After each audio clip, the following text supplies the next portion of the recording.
నమస్కారం. హరిప్రియ భక్తి ఛానల్ ప్రేక్షకులకి శుభస్వాగతం. మనం ఈ రోజున సర్పము దాని యొక్క ఫలితం ఎలా ఉంటుంది, సర్పం నుంచి వచ్చేటువంటి దోషము, ఆ సర్పదోషాన్ని మనం ఎలా పోగొట్టుకోవాలి, అవి ఎలా వస్తాయి, ఎన్ని జన్మల దాకా ఈ సర్పదోషం మనిషిని వెంటాడుతూ ఉంటుంది అనేటువంటి ముఖ్యమైన విషయాలన్నింటినీ కూడా తెలుసుకునే ప్రయత్నం చేద్దాం.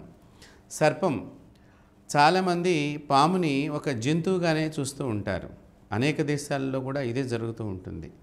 కానీ భారతదేశంలో మాత్రమే ఈ సర్పాన్ని అంటే పాముని ఒక దేవతగా పూజించేటువంటి విశేషమైనటువంటి లక్షణం ఈ భరత జాతికి ఉన్నటువంటి గొప్ప లక్షణం.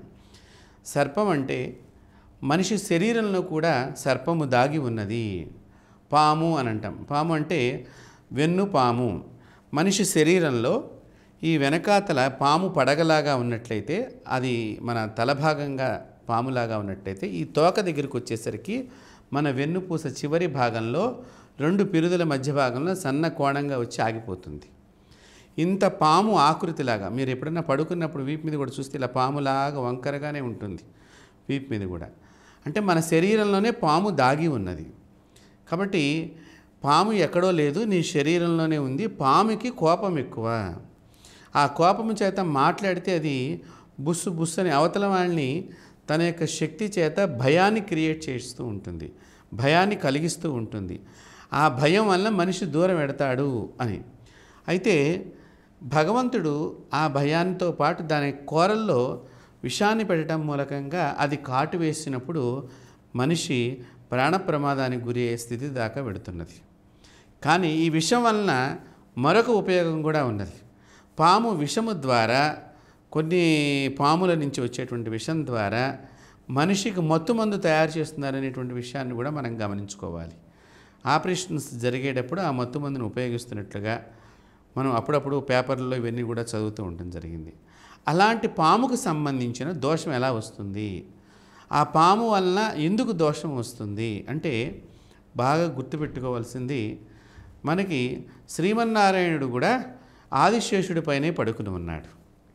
అలాగే పరమేశ్వరుడు కూడా వాసుకిని మెడలో ధరించి ఉన్నాడు. అలాగే గణపతి కూడా పాముని మొలతాడులాగా బంధించుకుని ఉన్నాడు. అలాగే సుబ్రహ్మణ్యేశ్వర స్వామి కూడా పాములకు నాయకుడుగా ఉన్నాడు. అంటే ఇక్కడ మనం చూసినట్లయితే హరిహరులు సంబంధించిన ఏ రూపమైనా కూడా సర్పానికి దగ్గరగా ఉన్నది. ఇక్కడ సర్పాన్ని వాళ్ళు ఎందుకు దగ్గర పెట్టుకున్నారు అంటే, ఏదో అక్కడ ఒక విష జంతువు అని మనకు భయాన్ని ఉంటుంది, ఆ భయాన్ని పోగొట్టడానికి వారు దగ్గర పెట్టుకున్నారు మొదటిగా. రెండోది, పాముని చూచి మనకి కోపం అనేటువంటి విషయం తెలుసుకుని కోపాన్ని సంహరించేటువంటి శక్తి ఆ భగవంతుడి దగ్గర ఉంది. అందుకని పామును వాళ్ళు వశం చేసుకుని ఆ కోపాన్ని తగ్గించి వారికి బోధన చేశారు. అందువలన వారి దగ్గర అది కదలకుండా భగవంతుడి దగ్గర భక్తుడిలాగా ఉండిపోయిందనే విషయాన్ని మనం అందరం కూడా గమనించాల్సినటువంటి విషయం. అంతేకాకుండా అమ్మవారి కనుక మీరు చూసినట్లయితే గ్రామ దేవతల్లో కూడా ఎక్కువ మందికి ఈ నెత్తి మీద పాము పడగగా ఉంటుంది. నిజంగా చెప్పాలి అంటే అసలు ఆడవాళ్ళకి జుట్టంతా కూడా పామే అని చెప్పి శాస్త్రం చెప్పింది. ఆ పాము ఎలా ఉంటుంది, ఏ విధంగా ఉంటుంది, దాని యొక్క లక్షణాలు ఏంటి అని మనం చూసినప్పుడైతే అనేక రకాలుగా సైంటిఫిక్గా చాలా పాముల గురించి మనకి విషయాలు సైన్స్ ప్రకారంగా తెలుసుకున్నాం. కానీ ఈ దోషం అనేటువంటిది 36 రకాల దోషాలు, సర్పదోషాలు ఉన్నాయి. ఒక్కొక్క దోషానికి ఒక్కొక్క రకమైనటువంటి నివృత్తి మార్గం ఉన్నది. సహజంగా సంతానం కలగకపోతే కనుక నాగదోషం అని అంటూ ఉంటాం. పిల్లలు పుట్టకపోయినా పుట్టి గతిస్తున్నా కూడా నాగదోషం కింద చెప్తూ ఉంటారు.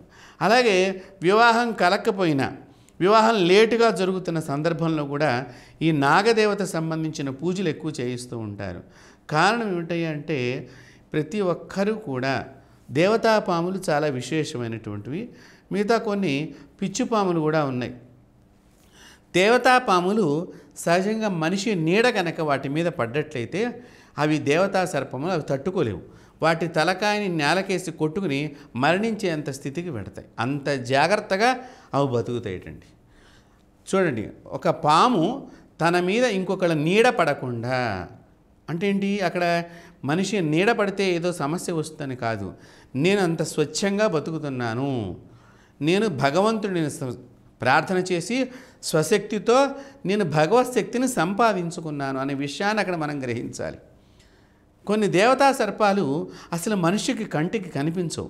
ఒకవేళ కనిపించినా మళ్ళీ దాన్ని చూద్దామంటే ఆ ప్రాంతంలో మళ్ళీ ఇంకెప్పటికీ కూడా కనిపించదు. ఇలాగా దేవతాపాముల్లో మనకు తాచుపాములు బాగా విశేషప్రదంగా చెప్తూ ఉంటాం. తెల్లత్రాచు, నల్లత్రాచు, గోధుమ త్రాచు, ఇలాగే కొంచెం ఎరుపు రంగుగా కనిపించేటువంటి త్రాచు, నల్లత్రాచు అనేటువంటి విషయాలు ఈ త్రాచుపాముల్లో బాగా లక్షణాలు ఉన్నాయి. ఈ తాచుపాములకి మణులు కూడా ఉంటాయని, ఆ మణులు మెరుస్తూ ఉంటాయని, హిమాలయాల్లో ఇట్లా పెద్దగా చాలా సంవత్సరాల నుంచి బతుకుతున్నటువంటి సర్పాలు, మణులతో కలిగినటువంటి సర్పాలు హిమాలయాల్లో దాగి ఉన్నాయని చరిత్రకారులు చాలామంది చూచినట్లుగా అప్పుడప్పుడు మనకి కొన్ని వార్తలు మనకి సర్క్యులేట్ అవుతూ ఉంటాయి. నిజంగా చెప్పాలి అంటే సర్పాల మీదనే భూలోకం ఉన్నది, భూమి కింద సర్పలోకం ఉన్నది. ఈ సర్పలోకం అందుకనే కింద నుంచి పాములు పైకి వస్తూ ఉంటాయి, మట్టిలోంచి అవి హోల్స్ లోపల నుంచి పైకి పాములు వస్తూ ఉంటాయి. ఆకాశంలో కూడా పాములు తిరుగుతూ ఉంటాయటండి. అవి కూడా కొన్ని శక్తులు కలిగి ఉన్నాయి, దేవతా పాములు. అవి చాలా, అందుకనే మనం అప్పుడప్పుడు గమనిస్తే ఒక చెట్టు మీద నుంచి ఇంకో చెట్టు మీదకి పాము కూడా జంప్ చేస్తూ ఉంటుంది, ఎగురుతూ ఉంటాయి. ఇంత స్కైలో కూడా పాములు. ఆ మధ్యకాలంలో మేము ఒక వీడియో కూడా చూడటం జరిగింది, ఏదో పాము ఆకాశంలో ప్రయాణం చేసినట్లుగా. కాబట్టి ఇక్కడ ఆలోచన చేస్తే ఏంటంటే పాములకు శక్తి ఉన్నది అనే విషయాన్ని మనందరం కూడా గమనించుకోవాలి. పాముని చంపటం మూలకంగా ఒక దోషం వస్తుంది, పాముని చంపేటప్పుడు చూడటం మూలకంగా ఒక రకమైన దోషం వస్తుంది. చంపుతున్నప్పుడు ఉరే నువ్వు ఇలా కర్ర దెబ్బ కొట్టాలరా, ఇలా కొట్టాలరా అని చెబుతున్న సలహాల మూలకంగా పాము దోషం ఒక రకంగా వస్తుంది. అలాగే చచ్చిపోయిన పాముని దాటితే ఒక దోషం వస్తుంది. చంపుతున్న పాముని మనం ఎవరో చంపుతున్నట్లు చూసుకుంటూ పోయినా కూడా పాపం అనేది సంభవిస్తూ ఉంటుంది. జతకట్టిన పాముల్ని చూస్తే మహాపాపం చుట్టుకుంటుంది. చాలామంది ఈ మధ్య కొన్ని ఛానళ్ళల్లో అప్పుడప్పుడు మేము కూడా గమనిస్తున్నాము, ఏవో పాములు ఈ వర్షాలు పడ్డప్పుడు కొంచెం శీతాకాలం ఆ ప్రాంతంలోనో అవి జత కలవటానికి ఎక్కువగా పాపం ప్రయాణం చేస్తూ ఉంటాయి, ఎక్కడి నుంచో ఎక్కడికో. అవి వీడియో తీసి దాన్ని చిత్రీకరించి జతకట్టిన పాముల కింద మంచిగా ఒక పాట పెట్టి, సినిమాలో పాట పెట్టి మనకు చూపిస్తూ ఉంటారు. ఎవరైతే ఆ వీడియోలు చూస్తూ ఉంటారో వాళ్ళందరికీ కూడా దోషం వస్తుంది. ఒకటి గమనించుకోండి, దోషము పాపము అంటే ఏమో ఎక్కడి నుంచో వచ్చేసేది కాదు, మనం చేసే పని ద్వారానే మనకి సంభవిస్తాయి. మనం గనక ఒక దంపతులు ఎవరైనా సంసారం చేస్తుంటే చూస్తుంటే ఆ దంపతులకు ఎంత కోపం కలుగుతుంది, ఎంత బాధ కలుగుతుంది, ఏ రకమైనటువంటి చర్యను మన మీద చూపిస్తారో ఆలోచన చేయండి. అలాగే సర్ప దంపతులు కూడా సంసారం చేసేటప్పుడు మనం చూస్తే అవి వెమ్మటే వచ్చి మనతో కొట్లాడలేవు కాబట్టి మనుషుల్లాగా అవి చూడటం మూలకంగా అవి బాధపడుతూ ఉంటాయటండి, అవి సరిగ్గా కలవలేక. ఆ బాధే పాపము కింద మారుతుంది. కాబట్టి ఇలాగా అనేక రకాలైనటువంటి దోషాలు వస్తూ ఉంటాయి.